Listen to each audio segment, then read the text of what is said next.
Aujourd'hui, nous allons réaliser un gâteau d'automne à la polenta. Pour ça, il vous faudra un œuf, 75 g de sucre, 75 g de beurre, ici du beurre doux, mais vous pouvez utiliser du beurre demi-sel, le zeste de 2 oranges, 45 g de polenta, 2 centilitres de Grand Marnier ou tout autre liqueur à base d'orange, 85 g de poudre d'amande, 2 g de levure chimique, 20 g de maïzena et quelques pincées de caramel mixé. Pour commencer, nous allons pocher les poires. Pour ce faire, on va réaliser un sirop avec 400 g de sucre en poudre et 350 g d'eau. Dès que le sirop commence à bouillir, on va y ajouter de la badiane, un petit peu d'arôme de vanille et on éteint. On va laisser refroidir un petit peu et pendant ce temps, on va éplucher les poires, les épépiner et on va les couper en lamelles. C'est ces lamelles que l'on va faire pocher.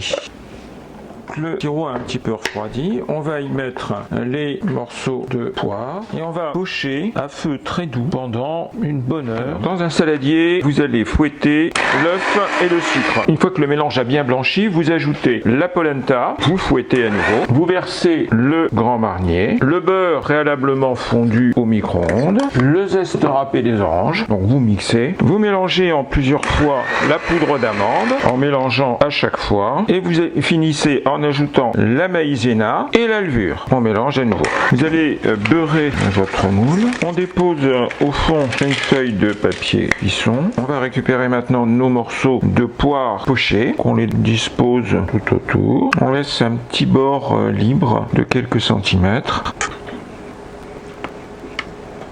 On va mettre maintenant quelques cerneaux de noix hachés. On va verser la pâte sur les fruits. On étale bien pour recouvrir tout. Et on va faire cuire 30 minutes à 180 degrés. Au bout de 30 minutes, le gâteau est cuit. On va le laisser refroidir. Voilà, le gâteau a légèrement refroidi. On va saupoudrer le dessus du gâteau de petits éclats de caramel et on va remettre au four pour 2 minutes. Voilà, les grains de caramel ont fondu. On va le laisser refroidir un petit peu avant de le démouler.